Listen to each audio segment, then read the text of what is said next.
नमस्कार दोस्तों, मैं आपके लिए लेके आई हूँ केवल दूध से बनने वाली इस ज़बरदस्त कुल्फ़ी की रेसिपी को, जिसे आपने बचपन में बहुत खाया होगा। लेकिन आज हम इन्हें बिना सांचे के बना के तैयार करेंगे और इतनी ज़्यादा ये बढ़िया बनेगी कि आपने एक बार बना लिया तो इस कुल्फ़ी को पूरे सीज़न ट्राई करेंगे, क्योंकि ये केवल दूध से बनी है। तो सबसे पहले हमने कढ़ाई में दूध ले लिया है। तो यहाँ पे जो मेरे घर पे दूध आता था वही दूध लिया है और पूरे 4 कप ले लिया है। 4 कप का अगर लीटर से नापें तो 1 लीटर ये दूध है। अब हमें क्या करना है, गैस के ऊपर कढ़ाई को रख देना है और दूध में उबाल आने का इंतज़ार करना है। बीच बीच में हम दूध को चलाते रहेंगे ताकि इसमें एक उबाल आ जाए। तो बस इस तरह से बीच बीच में चलाते जाएंगे और दूध को पकाएंगे। और दूध और चीनी से ही आपकी ज़बरदस्त कुल्फ़ी बनके तैयार हो जाएगी और इसका टेस्ट भी बहुत ही बढ़िया आता है, क्योंकि ये दूध से बनी है, कोई पाउडर का इस्तेमाल नहीं किया है।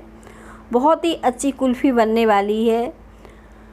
अब देखें, दूध में उबाल आ गई है और दूध इस तरह से मैं पका रही हूँ।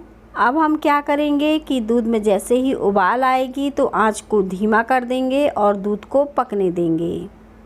बीच बीच में हम इसे चलाते रहेंगे। तो इसी तरह से धीमी आंच में छोड़ देते हैं दूध को।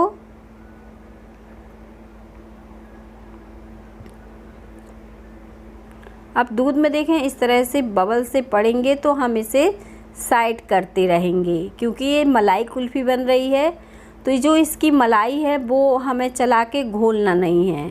धीमी आंच में जब दूध को पकाएंगे तो इस तरह से इसमें बबल्स पड़ेंगे, जिसे हम साइड करेंगे। सिर्फ हम साइड करते जाएंगे और दूध को गाढ़ा करेंगे।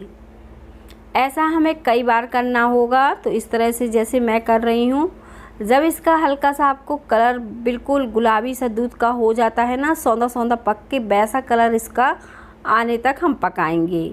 या फिर जो 4 कप दूध है, जब तक कि ये 2 कप ना बचे। तो गाढ़ा करेंगे हम इसी तरह से इसकी रबड़ी बनाने के लिए। और देखें, अब हमारा दूध का कलर भी चेंज हो गया है, बहुत ही बढ़िया सी ये रबड़ी सी दिख रही है। और इस तरह से मैंने धीमी आंच में इसे काफ़ी पकाया है। तो इस तरह से ये गाढ़ा हो गया है, रबड़ीदार हो गया है दूध। इसी तरह से हमें दूध को पकाना होगा इस कुल्फ़ी के लिए, क्योंकि ये मलाई कुल्फ़ी है, बहुत ही इजी तरीके की है। अब दूध हमारा देखें काफ़ी गाढ़ा हो गया है। इससे ज़्यादा गाढ़ा नहीं करेंगे, क्योंकि जब ये ठंडा होगा तो अपने आप ही गाढ़ा हो जाएगा। ठंडे में थोड़ा सा इसमें गाढ़ापन आएगा। तो गैस को बंद कर देते हैं, इसे निकाल लेते हैं। अब जैसे मैंने बताया कि हम यहाँ पे सांचे का इस्तेमाल नहीं कर रहे हैं, तो यहाँ पे अब मैंने ये सिल्वर पेपर लिया है और मैं इसे 3 बार इस तरीके से फ़ोल्ड कर रही हूँ। इसे मैं इसी तरह से फ़ोल्ड करूँगी और फिर इससे सांचा बनाऊँगी।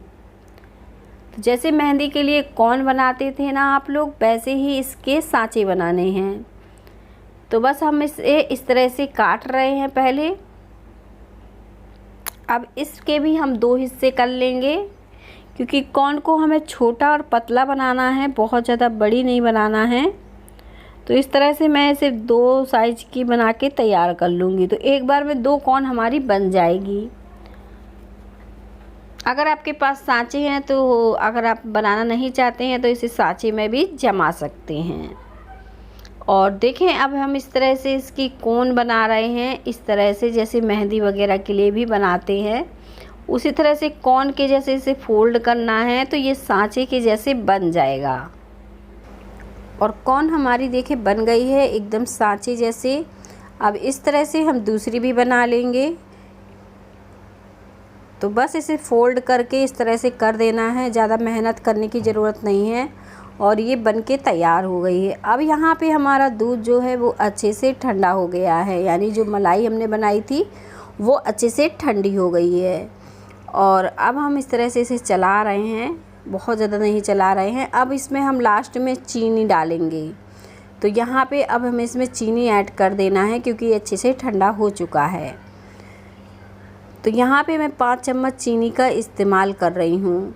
और इस कुल्फ़ी में ना आप पिसी हुई चीनी का भी इस्तेमाल कर सकते हैं, इस तरह से खड़ी हुई चीनी का भी इस्तेमाल कर सकते हैं, पर इसी तरह से बाद में आपको ऐड करनी है क्योंकि ये मलाई कुल्फ़ी है और बिल्कुल ठेले वाली स्टाइल में है जैसी मिलती है। तो इस तरह से पहले हम इसे अच्छे से घोल लेंगे। घोलने के बाद इसे साइड रख देंगे कढ़ाई को। और अब हम क्या करेंगे, थोड़ा सा ना इलायची का पाउडर बनाएंगे।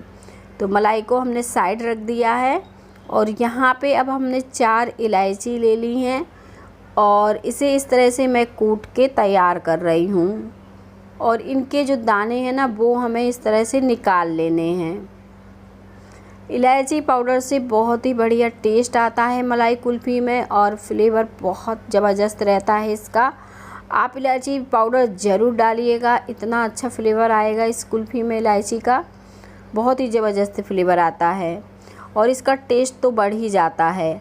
आप देखें, आप अगर मलाई खाना चाहें तो ठंडी ठंडी इस तरह से मलाई भी खा सकते हैं, पर क्योंकि आज हम कुल्फ़ी ही बनाने वाले हैं, कोई मलाई नहीं बनाई है, तो इसे अब इस सांचों में हम डाल देंगे। तो इन सांचों को मैंने गिलास के ऊपर रख लिया है ताकि ये गिरे नहीं और इसमें ये मलाई फिल कर देंगे इस तरीके से।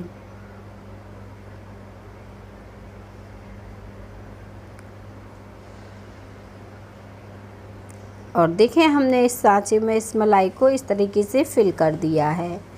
अब क्या करें, अगर आपके पास इस तरह से सांचे हों, कोई भी कुल्फ़ी सांचे जो रहते हैं, तो उनमें भी आप इसे बना सकते हैं, पर मैंने इस तरह से जो सांचे घर पर बनाए हैं इसी में फिल कर दिया है।